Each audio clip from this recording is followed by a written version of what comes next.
guys! The story that I chose to read aloud is called North American Indians.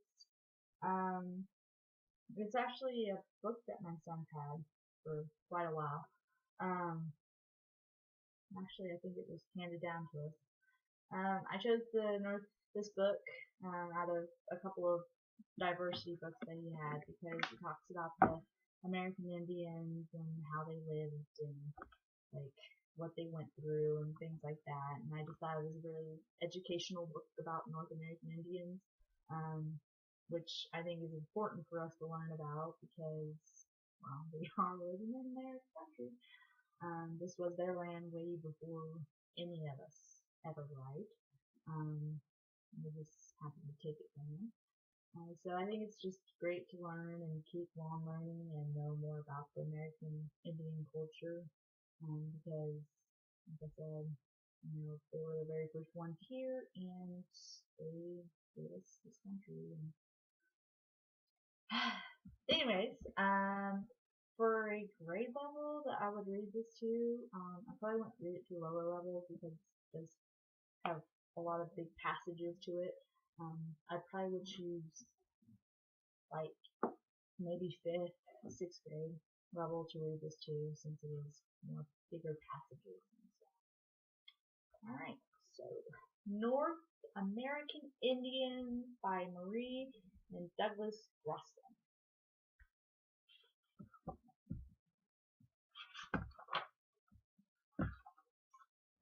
Really nice detailed pictures.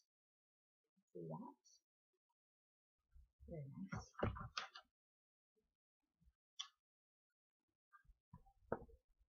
This is the passage.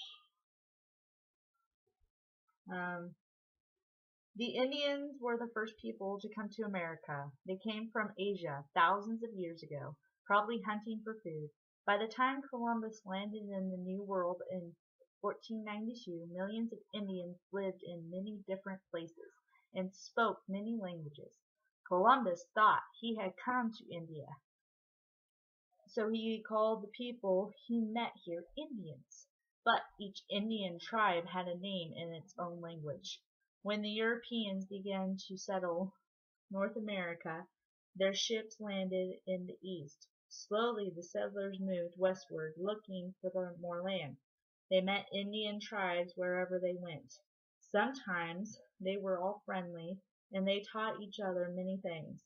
But often they had fought over land, and many people died. Finally, the Indian tribes lost most of their land. To the settlers, this book tells how some of those tribes lived when the European settlers first came. The map shows where the tribes lived.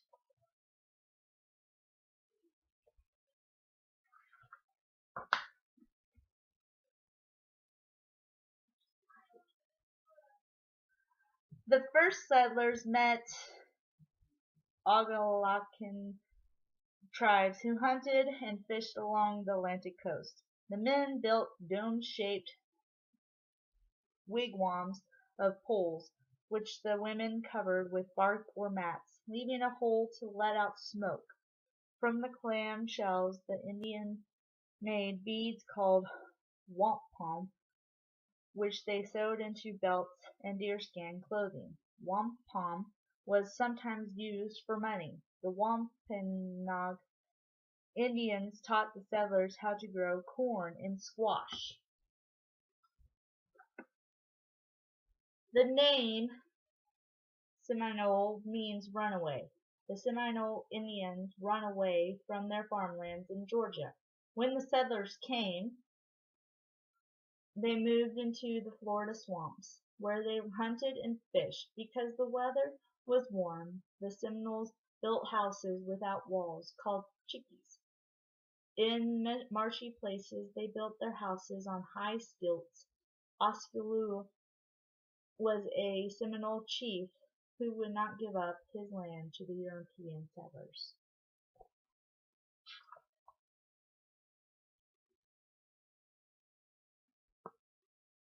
Five tribes made up the Iroquois nation of the eastern Great Lakes. This on Onondaga village surrounded by a sturdy log fence. The Iroquois grew many kinds of corn and hunted game for food and hides. They lived in long houses made of poles covered with elm tree bark. Many families lived in one house, but each had its own cooking fire. The Algonquin tribes of the western Great Lakes were called the people of the Calmet.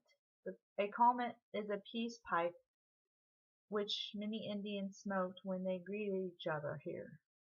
Here is a small band of Ojibwas because their land was not good for farming. They traveled from place to place, hunting and fishing in late summer, riding in lightweight birch bark canoes. They gathered the wild rice that grew in the rivers and streams.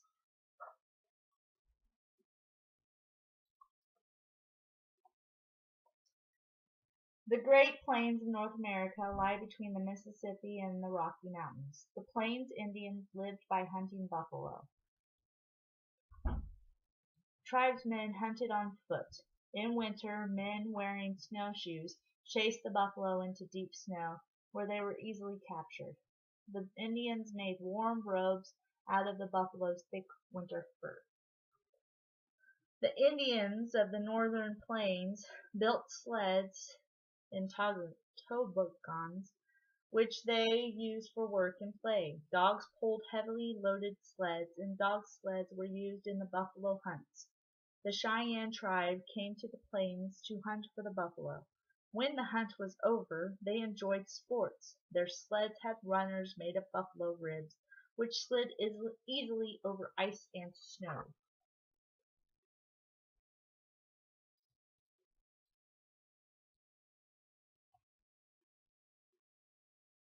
The Mandans were one of the first plain tribes to use horses. Horses were first brought to America by the Spanish settlers.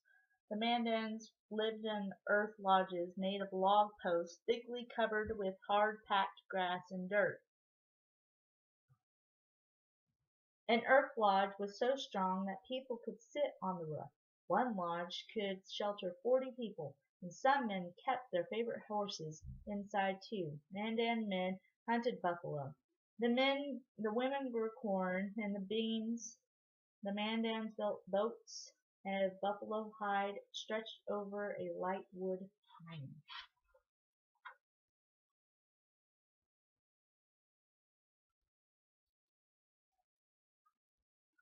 Horses made it possible for the Plains Indians to follow whole herds of buffalo, something they had not been able to do on foot. With horses to carry heavy loads, tribes such as this could roll up their teepees and follow the herd wherever they went. After the coming of the horse, tribes from all over came to the plains to live and hunt. They could kill so many buffalo in just one hunt, they did not need to grow food anymore. Plains Indians ate buffalo meat as their main food. They made clothing, moccasins, blankets, shields, and teepees out of the buffalo hides. The bones, horns, and hoofs were used for tools, weapons, cups, and rattles.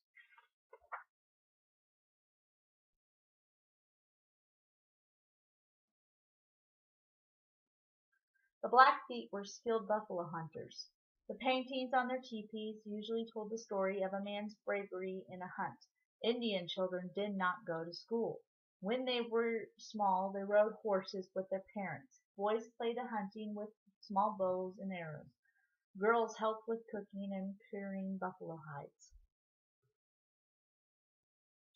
With a mother and pestle, the women ground a mixture of dried buffalo meat, fat, and berries into a food called pemmican. Pemmican could be carried from one camp to another and stored for months without spoiling. The tribes of the Southwest were called Pueblo Indians. by the Spanish settlers who first met them. The word Pueblo means small town in Spanish. The oldest Pueblo tribe, the Anazia, lived in a small towns on the sides of the steep cliffs. Their homes were built like apartment houses, one room on top of another. Sometimes they built several stories high.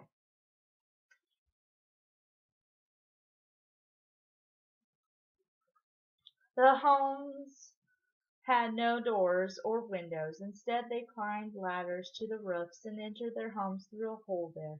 If an enemy attacked them, they would pull the ladders indoors. The cliff dwellers' homes were well protected, but the people had to climb up and down steep cliff sides to fetch water and to get their fields of corn. The earliest Pueblos built their homes of poles and stones, heavily plastered with a mixture of clay and straw called adobe. Adobe was very hard when it dried. The men held secret meetings in underground rooms called kivas.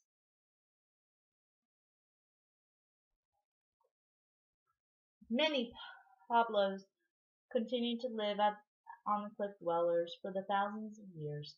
Others built their towns on tops of high mesas or flat lands close to their fields.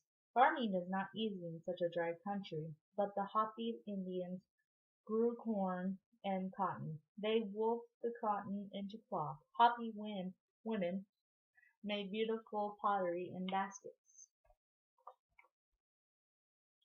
Some of the dances of the Pueblo Indians are still danced today, just as they have been for many hundreds of years.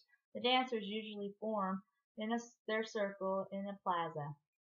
The people watch from the roofs above and listen to the drums beating.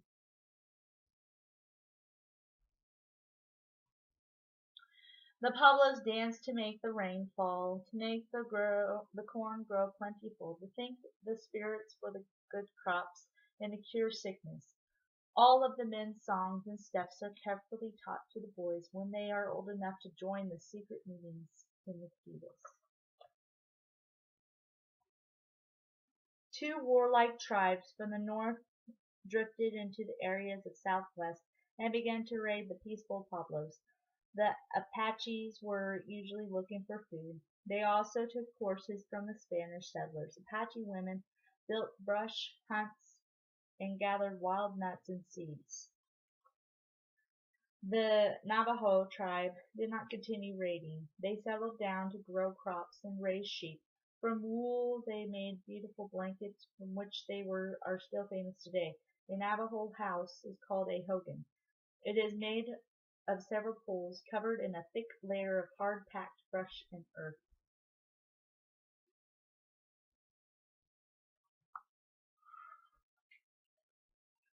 The Indians of the northwest coast had an endless supply of fish from the ocean and animals and wood from the great forest.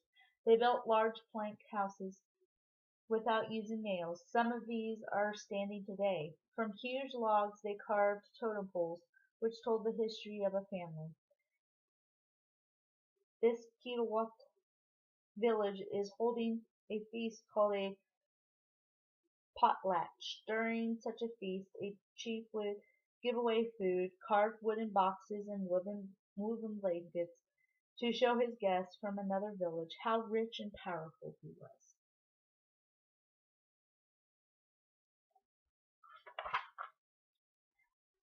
The Noatak Indians were skilled whalers and the boat builders. They built their canoes from huge hollowed-out logs.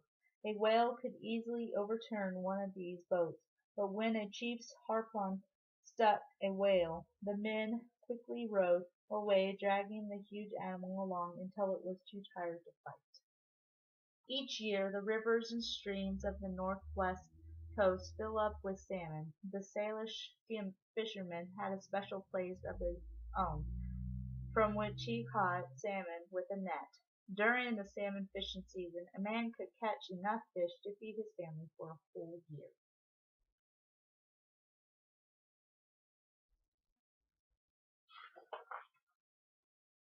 Many American words, including the names of states, cities, towns, and rivers, come from the Indians of North America, who spoke many different languages.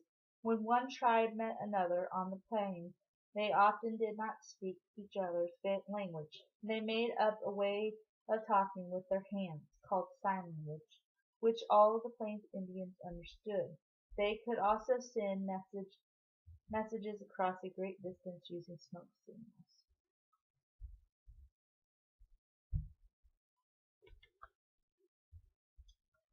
That is it. That's the end of the story. Hope you guys learned as much as I did about the North American Indians. I know when the very first time I read this book, I did not know a lot of this stuff about them. So it was very interesting to learn it.